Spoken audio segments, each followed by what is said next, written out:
You're recording? Okay. Hey guys, what's going on? We have a very special episode of Raw. It's the go home episode of Raw for King of the Ring, the Raw exclusive pay per view. Very excited to get this out. In terms of the postings of episodes, I'm about to post week 2. So we're kind of catching up now. You know, school kind of got in the way a little bit. But at this point, I'm trying to balance everything out. You know, and I'm having so much fun booking this series. You know, I take little breaks here and there, just kind of like days off. You know, play some, like games, like, Hearts of Iron 4 shout out. But, we have all that's going on. And, yeah, I am super excited to get this episode out. We open up Raw. As you can see here, we have kind of the go down to the King of the Ring quarterfinals that are going to be on TV, the semifinals and finals, obviously at the pay-per-view. We have John Morrison taking on Kane, Bray Wyatt versus Chris Jericho, CM Punk versus Daniel Bryan, that's the main event, spoilers, and Big Show versus Yujiro Takahashi, non-title. For that spot, who will go on at the King of the Ring pay-per-view, we'll just have to see. So we open up the show. We do have, though, a kind of triple threat action between some of the tag teams that are going to compete at the triple threat. Insane, Motor City Machines, our current champions, and the Kings of Wrestling, of course. And it's down to Antonio Cesaro when he basically just Ricola bombs the shit out of Sami Zayn for being Sami Zayn. He takes off the win. He gets to 82. Basically, without partners, we're still without partners. Even still, last year, a year alone does a lot of difference. Kind of the matches and quality that they've been having. Sabin is a little down there with 78, but he's mostly tag wrestler. Cesaro with an 82.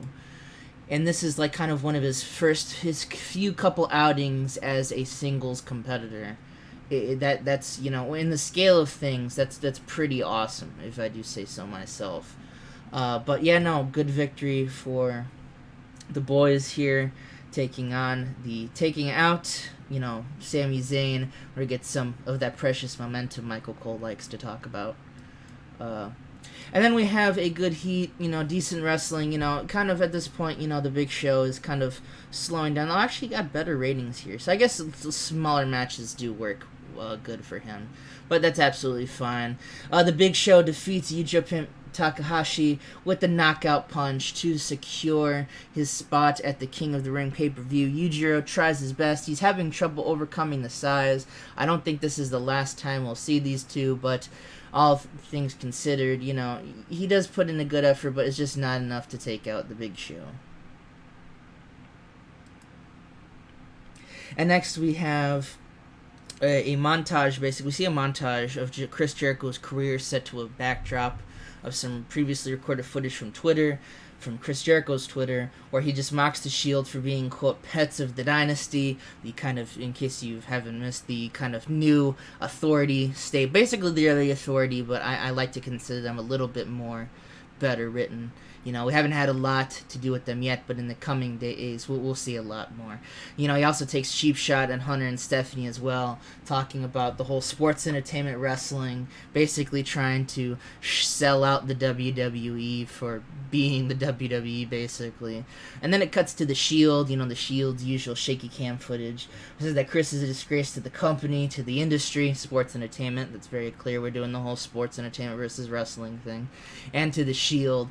Dean Ambrose runs down Chris Jericho's recent failures as a wrestler, the breakup of Jericho, his failure to capture the WWE title on multiple occasions, his failure to beat John Cena those years ago, but then again, how John Cena's been acting, you can kind of understand. And points out the clock is ticking for Chris Jericho. Perhaps if he sided with the dynasty, things would have been a little better, but Bray Wyatt and the family, they're not looking so good for Y2J. Chris Jericho obviously having to take on the Eater of Worlds, who's been on a rampage in the WWE as of late. And I believe that match is next. It is. And in a 94A, a really good match, all things considered. Bray Wyatt defeats Chris Jericho in 19 minutes, 21 seconds with the sister Abigail securing that place. And after the match, it's not in the angle, but basically Bray Wyatt kind of just mockingly tells good luck to Daniel Bryan, who has to face at CM Punk later in tonight's main event. But Chris Jericho tried his best, but he just couldn't overcome the mass sheer momentum that is Bray Wyatt.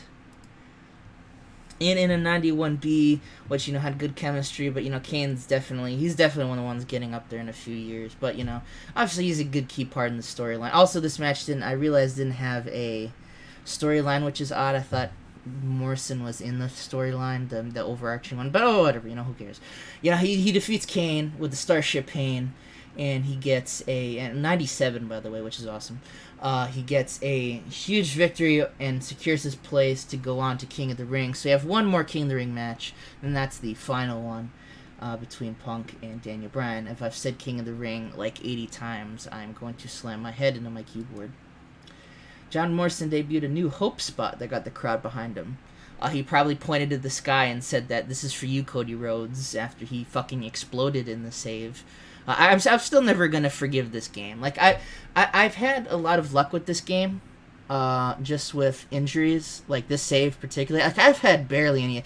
The biggest injury was The Miz, who was out till Elimination Chamber from SummerSlam, and I really wanted to use that time to build The Miz up a little bit more. But at this point, it's whatever. But all things considered, holy fucking shit.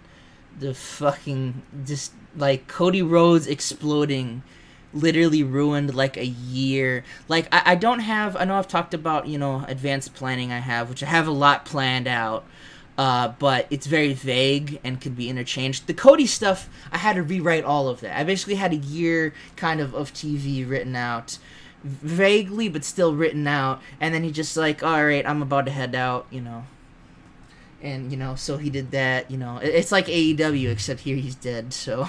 and that's really fucked up. So thanks, Sergeant Slaughter, for bringing out the bad memories. We see the Dynasty, speaking of. They're set in Triple H's CEO office. Despite Kane, they're doing a little party. And not like WWE, do-do-do-do. There's no Krav Rave music. There's none of that stupid shit. There just seems to be, a party going on for the Big Show's victory, celebrating the fact that, hey, he won. And it's a very, corporate party, very, corporate office, calm, collected. There's some, music in the background. Triple H talks about how the Dynasty has a lot riding on the 7-footer. He's their representative to win at King of the Ring, and that would do wonders for the group, especially since Big Show would not be getting a title out of it and would save The Miz some trouble. Big Show suddenly is very upset. Turns out to be a troll in the audience. They're like, "Hi, we got you fuckers."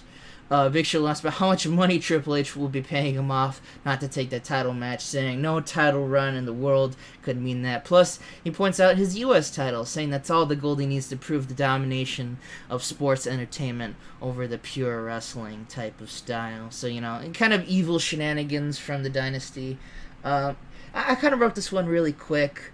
So, the Dynasty is still a work in progress, but some of the more, once I get the time to write out some better promos, I'll be very happy. I believe I'll be very happy with the progress we can make. But besides that, we have Kofi Kingston. Well, basically, Kofi Kingston is seen training. He's seen getting ready for his match against The Miz. And he talks about, again, the usual stuff he's been talking about recently, how he had respect for The Miz right before bragging rights. He thought The Miz was a different person, but, just because, he tries to act this bravado, he knows that he's hiding something. The Miz has said, oh, no,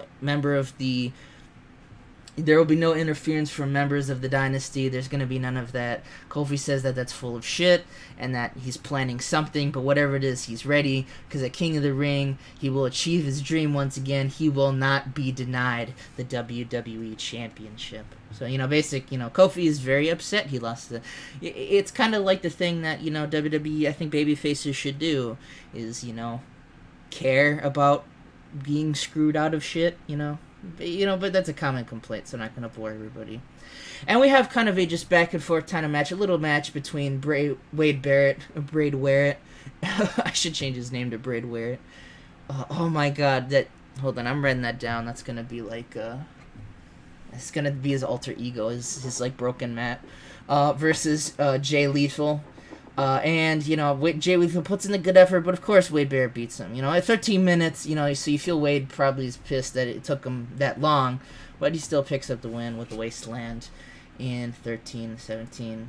And then we have another match between two wrestlers. We have the debuting. Well, not she hasn't debuted, but we have Bayley, who a young Bayley takes on Madison Lane, and puts in a good effort. But again, just like Jay Lethal, Madison Lane takes her to school. She hits her with the raindrop in 14 minutes. Maybe in another timeline, Bayley did a little bit better, but Madison Lane just puts her away. And then we have a face-off angle, AJ Lee versus Madison Lane. We have, hold on. I completely forgot if I have this as a triple threat or not. Yeah, no, not triple threat. 2 out of 3 falls. So it's a 2 out of 3 falls. Sorry for the 2 out of 3 falls match. There can only be one winner. AJ Lee, Madison Lane. Who will take the title? Will Madison Lane get her title back? Will AJ Lee continue her very impressive reign? You'll have to see at King of the Ring. And then we have Randy Orton looking at the camera, and he looks like he's gonna cut a promo, but he doesn't. And that's when the camera turns down, and we just see Paul Heyman absolutely fucked. There's just blood. It looks like he has been murdered. He's not. He hasn't been John Cena'd. Don't worry. But the camera comes back up, and Randy Orton just tells Brock at King of the Ring, the world changes forever. Not sure what that means, but it probably means something like I'm going to kick, Brock Lesnar's ass, I assume, When I wrote that out, I was kind of confused, but, hey, it works. And then, bro, dude. Okay, you know what? I know I've said that mostly this is just because the save has been converted, but, all things considered, it's 100 on Raw. This is, I thought it might get it, but I was kind of afraid it wouldn't. But here you go, dude. I'm screen capping this. I always got to screen cap the various shenanigans with 100s, but Daniel Bryan beats CM Punk to get that spot, to get that slot for King of the Ring. Daniel Bryan, we probably see like the very birth of the Yes Movement here, because we kind of get that underdog feel. CM Punk also has had that throughout his career, but at this point CM Punk is a much more established superstar. But Daniel Bryan manages to get it in 23:48 via submission. He gets the tap out. Daniel Bryan does it. He's going to King of the Ring. And then we have the go home segment, in which basically we just kind of run down the final card. It's going to be Daniel Bryan, Wade Barrett, John Morrison, and The Big Show. We have the brackets right here, the updated ones, on how the pay-per-view is going to look. And yeah, what more can you say? We're going to end the show there. 97 A-star, probably the 100. That's probably, mostly why that did it. But all things considered, really awesome show. Really liked writing it. I'm super excited for King of the Ring. And I want to thank you guys all for watching, and I will see you guys next time for SmackDown.